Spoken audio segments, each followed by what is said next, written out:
Some travel destinations say more about you than your Instagram feed ever could. They speak volumes, not in posed photos or fleeting trends, but in the quiet language of choice. It's the difference between following a crowd and forging your own path. It's about choosing a place that resonates with something deeper inside you, a place that promises not just a vacation, but a genuine connection, a story that becomes a part of who you are. These aren't the places you go to be seen. They are the places you go to see, to feel, to understand. These are destinations for people who value discovery over well-trodden tourist traps, who seek depth and authentic experiences that linger long after you've returned home. It's for those who understand that the greatest luxury in travel isn't five-star service, but a moment of real human connection, a taste of a tradition thousands of years old, or a landscape that silences the noise of modern life. It's a quiet rebellion against the superficial, a commitment to finding the soul of a place, not just its postcard-perfect facade. So, where do these people go? If you travel to these 6 places, the world instantly knows you have taste and depth. It knows you're not just a tourist, you're a traveler. You're someone who seeks meaning, who appreciates subtlety, and who understands that the most profound journeys are the ones that change you from within. Let's explore them, shall we? When someone tells me they're going to Slovenia, I immediately know something about them. They're not looking for the obvious. They've bypassed the throngs in Rome or Paris for something more intimate. Choosing Slovenia is a declaration. It says you value discovery over crowds, that you're drawn to the whispers of a place rather than its shouts. It's a country nestled between giants, Italy, Austria, Hungary, Croatia. And yet, it has a voice all its own, a story waiting for those patient enough to listen. You don't stumble upon Slovenia, you seek it out. Here, you find a Europe that feels both timeless and refreshingly modern. You can be standing on a dragon-guarded bridge in Ljubljana, a city so green and livable, it feels like a beautiful secret. And then, just an hour later, find yourself gazing at the impossible turquoise waters of Lake Bled, with its fairy tale island and clifftop castle.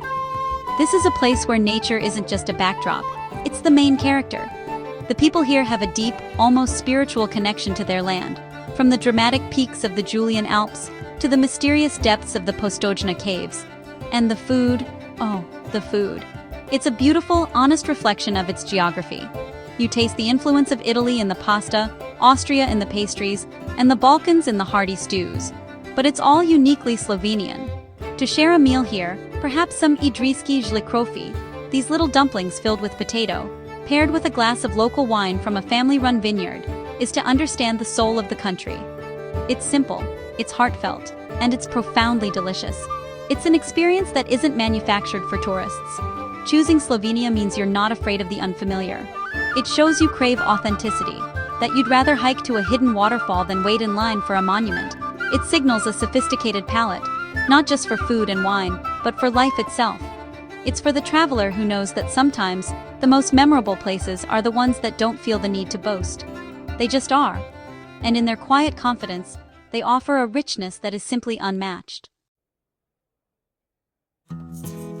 In a continent known for its fiery passion and larger-than-life landscapes, Uruguay is a breath of fresh air. It's the calm, confident intellectual in the room. When you choose to visit Uruguay, you're making a statement about your values. You're signaling that you care about substance over flash, progressive culture over pomp and circumstance. It's a destination for the thoughtful traveler, someone who appreciates a country that is comfortable in its own skin, a place that has nothing to prove to anyone. It's sophisticated, understated, and deeply civilized. Think of Montevideo, the capital. It's not a city that screams for your attention. Instead, it invites you in with its elegant, slightly faded Art Deco architecture, its rambling Rambla along the waterfront, and its thriving arts scene. There's a palpable sense of history here, a blend of European heritage and laid-back South American spirit. You can spend an afternoon lost in the stalls of the Mercado del Puerto, watching the masters of the parrilla tend to their sizzling cuts of beef, the air thick with smoke and stories. It's a ritual, a cornerstone of the culture. But Uruguay is more than its capital. Drive east, and you'll find the coastline transforming.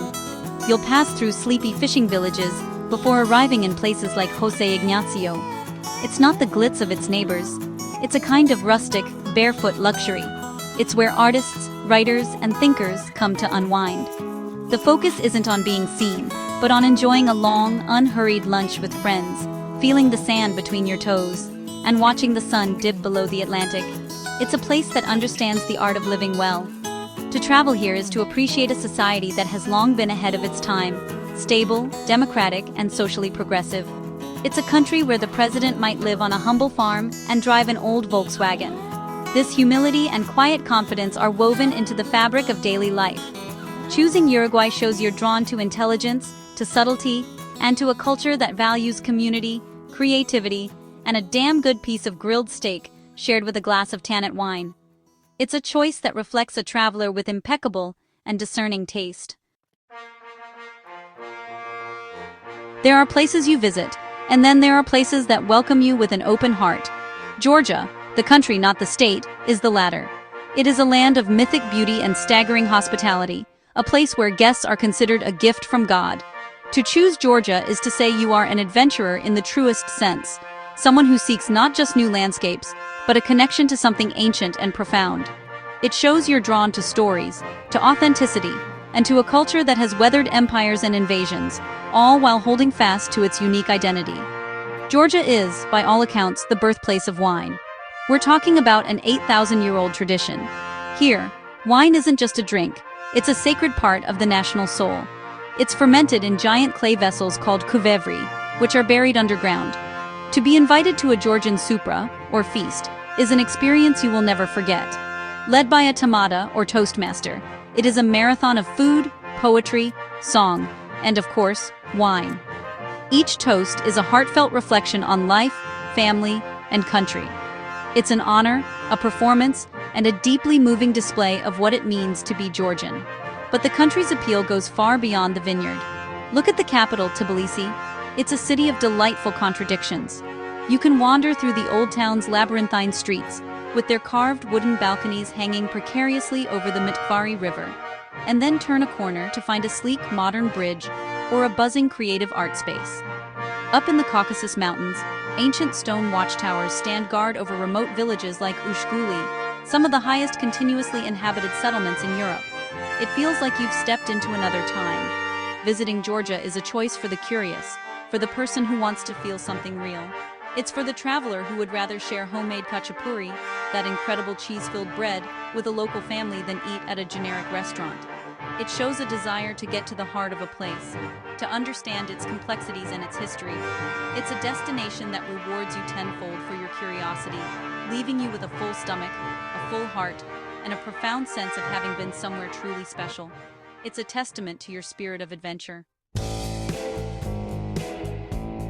Some destinations are about indulgence, but Antarctica is about awe. It's the last great wilderness on Earth, a continent of ice and silence that belongs to no nation.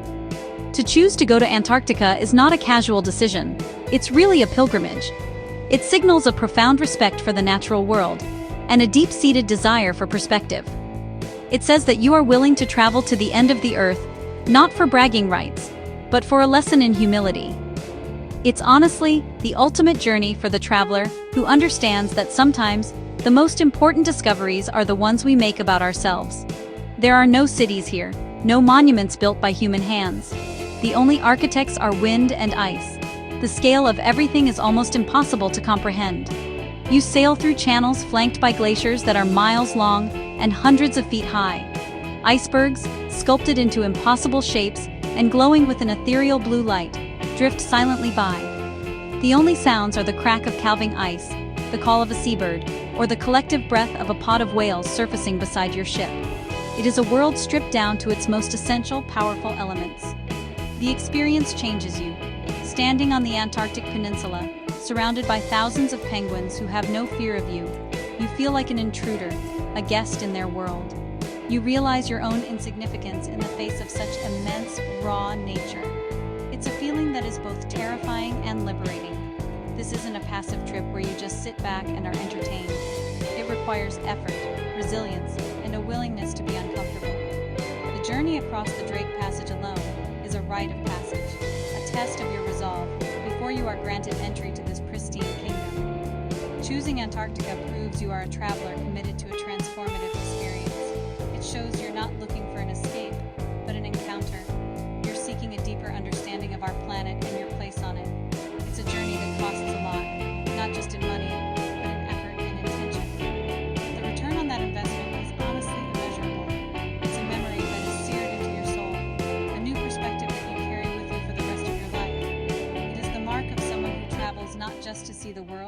but to feel it. In a world that relentlessly chases growth and material wealth, there is a small kingdom in the Himalayas that dares to measure its success differently. Bhutan, the land of the thunder dragon, measures its progress in gross national happiness. To choose to visit Bhutan is to make a profound statement. It signifies that you value experience over convenience, spiritual well-being over material consumption, and cultural preservation over mass tourism. It's a destination for the traveler who is seeking not just a vacation, but a different way of looking at the world. Bhutan is not a place you can just show up to. The government intentionally limits tourism with a daily fee, a policy that might seem restrictive, but is actually a brilliant act of preservation. This isn't about being exclusive for its own sake. It's about ensuring that tourism benefits the community and doesn't erode the very culture that makes Bhutan so unique. This high-value, low-impact approach means you are never part of a crowd. Instead, you are an honored guest, guided through a country that has remained fiercely independent and magically intact. The landscape itself is breathtaking. Majestic, forest-covered mountains are dotted with whitewashed, these incredible fortress monasteries that serve as centers of both civic and religious life. The air is crisp and clean. Prayer flags flutter on every hillside, carrying their blessings on the wind. The journey to the iconic Tiger's Nest Monastery, clinging impossibly to a sheer cliff face, is more than a hike. It's a spiritual ascent. It's a physical and mental challenge that rewards you with a view and a sense of accomplishment that is truly sublime. To travel to Bhutan is to immerse yourself in a living, breathing Buddhist culture. You'll see monks in their crimson robes, you'll turn prayer wheels alongside elderly pilgrims, and you'll feel a sense of peace and mindfulness that is rare in our hectic world. Choosing Bhutan shows you are a traveler who thinks deeply about your impact. It shows you are willing to invest in an experience that is authentic, meaningful, and sustainable. It says you believe the true treasures of travel are not things you can buy, but lessons you can learn and a sense of peace you can carry home. In a region often defined by towering skyscrapers and extravagant luxury, Oman offers something far more precious: authenticity. It is the quiet, dignified soul of the Arabian Peninsula. Choosing to visit Oman reveals a preference for substance over spectacle, for history over headlines. It shows you are a traveler who appreciates the beauty of a culture that gracefully blends its ancient traditions with a thoughtful vision for the future. You're not looking for the loudest or the newest, you're looking for the real. Muscat, the capital, sets the tone perfectly. By law, all buildings must reflect traditional Arab architecture. There are no gleaming glass towers here. Instead, you find elegant, whitewashed buildings nestled between dramatic, jagged brown mountains and the sparkling turquoise sea. The Sultan Qaboos Grand Mosque is a masterpiece of modern Islamic architecture, a place of serene beauty and exquisite craftsmanship that welcomes all with respect. Wandering through the Mutra Souk, with the scent of frankincense hanging in the air, feels like stepping into a living history book. But to truly understand Oman, you must leave the city. You must drive into the vast, silent expanse of the Wahiba Sands Desert and spend a night under a canopy of stars so bright they feel within reach. You must explore the ancient, abandoned mud brick villages and the dramatic, canyon-like oases of emerald green water that are perfect for a refreshing swim. You must visit Nizwa, with its formidable 17th century fort and bustling Friday cattle market, where tradition is alive and well. This is a country of immense natural beauty and even greater hospitality. The Omani people are warm, proud, and incredibly welcoming. They are eager to share their culture, whether it's offering you dates and cardamom-spiced coffee, or explaining the history of their seafaring ancestors. Choosing Oman demonstrates a sophisticated understanding of the world. It shows you're curious about a different side of the Middle East, one rooted in maritime history, frankincense trade, and a deep respect for heritage.